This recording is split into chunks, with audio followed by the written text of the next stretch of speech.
Ibnu Athaillah berkata, kita semua adalah budak dari apa-apa yang kita inginkan. Dan kita merdeka dari apa-apa yang tidak kita inginkan. Gitu, Fit.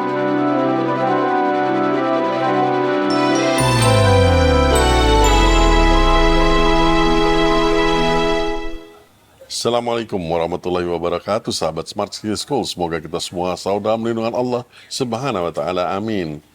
Sahabat, jangan lupa untuk subscribe dan isi kolom komen dengan komentar-komentar Anda yang kita tunggu-tunggu. Sekarang, mari kita sambut Ustadz kita, Ustadz Adi Warman Azwar Karim. Ustadz, Assalamualaikum, apa kabar? Waalaikumsalam warahmatullahi wabarakatuh. Sehat, berkah, bahagia ya Allah. Amin. Amin, Alhamdulillah sehat selalu ya Ustadz. Ustadz, bisa jelaskan kalimat-kalimat yang Ustadz ucapkan di pembukaan tadi, Ustadz? Masya Allah, ya ini sebetulnya kalimat yang sangat dalam sekali yang disarikan oleh Ibnu Athaillah dari sekian banyak hadis-hadisnya Rasulullah SAW. Kalau kita menginginkan sesuatu, maka kita akan menggunakan semua daya upaya kita, pikiran kita, tenaga kita, sumber daya kita, uang kita, untuk mencapai apa yang kita inginkan tersebut. Bahkan seringkali kita menggunakan cara-cara yang dilarang oleh agama untuk mendapatkan apa yang kita inginkan tersebut. Disitulah setan masuk, membisikkan kepada kita, nggak apa-apa, nanti bisa tobat. Yang penting apa yang kau inginkan itu baik buat kemaslahatan dirimu dan baik untuk kemaslahatan orang-orang sekitarmu. Ini setan itu paling pinter. Jadi dia bilang nggak apa-apa, ini manfaatnya jauh lebih besar. Kalau apa yang engkau inginkan itu bisa engkau dapatkan. Walaupun cara dapetinnya itu kita pakai cara-cara yang dilarang oleh agama kita. Setan masuk di situ. Nah, inilah yang oleh Ibnu Athaillah disebutkan, kita adalah budak dari apa-apa yang kita inginkan. Karena kita terobsesi dengan keinginan kita itu, maka kita lakukan segala cara untuk mendapatkan apa yang kita inginkan tersebut. Bahkan kita memberikan justifikasi. Kalau dalam perjalanan mau mendapatkan apa yang kita inginkan tersebut, kita lakukan banyak hal yang sebetulnya tidak sesuai dengan tujuan kita untuk mendapatkan hal tersebut. Banyak orang untuk mendapatkan harta dengan cara-cara yang haram, mendapatkan kekuasaan dengan cara-cara yang haram, mendapatkan cinta kasih dengan cara-cara yang haram, benar ya? Macam-macam. Sebaliknya Ibnu Athaillah mengatakan kita merdeka dari apa-apa yang tidak kita inginkan. Nah ini. Kalau kita nggak menginginkan mobil, maka kita nggak bakal searching di YouTube di mana-mana mobil, benar nggak? Kalau kita nggak menginginkan ikan diskus, maka kita nggak bakal searching tentang ikan diskus ini. Sehingga kita merdeka dari apa-apa yang kita tidak inginkan. Inilah sebetulnya kalau kita kaitkan yang pertama tadi, yaitu budak atas apa-apa yang kita inginkan. Ini sebetulnya sama dengan panggilan kita sendiri sebagai hambanya Allah, sebagai budaknya Allah ini. Kalau yang kita inginkan itu adalah keredoannya Allah, maka kita menjadi budak dari Allah ini. Atau dalam bahasa hadisnya disebutkan Rasulullah SAW mengatakan, siapa-siapa yang Allah tujuannya, ini yang dimaksud ini nih. Siapa-siapa yang Allah tujuannya, maka Allah akan himpunkan urusannya. Allah akan memudahkan urusannya. Dan dunia akan datang padanya dengan hina ini. Jadi Ibnu Athaillah, kalaupun kita mau menjadi budak atas keinginan kita, maka jadilah kita memiliki keinginan untuk menjadi budaknya Allah, untuk mencapai keredoannya Allah.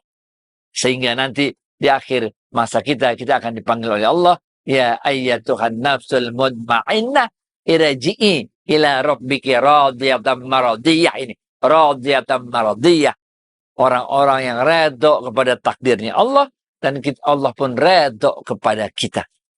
Sebaliknya, kalau kita untuk bagian yang kedua ya, Ibnu Athaillah tadi mengatakan, kalau kita adalah orang-orang yang merdeka atas apa-apa yang kita tidak inginkan. Inilah sebetulnya kalau kita lihat bagaimana yang disampaikan oleh Sayyidina Abu Bakar Siddiq radhiyallahu anhu. Doa beliau berbunyi, wahai Allah, letakkanlah dunia ini pada tangan kami dan jangan engkau letakkan dunia ini pada hati kami. Sehingga kita merdeka dari dunia. Bukan kita nggak mau dunia, enggak. Kita malah minta kepada Allah bahwa dunia yang diberikan Allah kepada kita itu kita diletakkan di tangan kita, bukan di hati kita. Karena kalau dunia udah di hati kita, ini hadis Rasulullah SAW yang tadi lanjutannya adalah, dan siapa-siapa yang dunia tujuannya, maka Allah akan cerai beraikan urusannya. Kan cilaka kita jadi. Sehingga teman-teman Smart City School, marilah sama-sama kita menjaga keinginan kita. Kita tundukkan hati kita agar apa-apa yang terjadi pada diri kita bukanlah keinginan kita, tapi apa-apa yang terjadi pada diri kita adalah kehendaknya, keinginannya Allah. Nah, dengan demikian kita bisa dengan mudah redho atas segala apapun yang terjadi pada diri kita. Ini juga sebenarnya kalau kita mau kaitkan dengan apa yang dikatakan oleh Imam Ghazali radhiyallahu. Imam Ghazali mengatakan kalau engkau mau ada, engkau harus tidak ada. Ini dalam bahasa lain adalah kita menyediakan jasad kita ini untuk digunakan oleh Allah, mewujudkan takdir-takdirnya Allah. Nah ini, kalau kita udah nggak ada, ego kita udah nggak ada, maka yang berlaku pada diri kita adalah kehendaknya Allah. Sebagai manusia, kita akan terus bergelut sampai akhir hayat kita. Bagaimana kita menghilangkan rasa ego kita dan membiarkan diri kita ini digunakan oleh Allah sesuai dengan kehendaknya Allah. Gitu, Wid. Baik, alhamdulillah. Nah, Ustadz, ini pertanyaan sebenarnya terjawab di penjelasan Ustadz tadi. Namun demikian, kita sebagai manusia biasa itu mempunyai rasa takut, Ustadz. Rasa takut akan hari esok, rasa takut akan lapar, rasa takut akan kemiskinan, dan lain-lain, Ustadz. Ya, memang setan tugasnya kayak begitu. Gini, kita nggak tahu, kita khawatir akan hari esok karena kita nggak tahu apa yang akan terjadi pada hari esok. Kalau kita nyetir mobil, lampu mati, kita khawatir. Kita khawatir jalannya karena kita nggak bisa ngelihat apa yang akan di depan mobil kita itu, benar nggak? Apa jurang, apa-apa, kita khawatir. Karena kita nggak tahu apa yang akan terjadi di masa depan tersebut.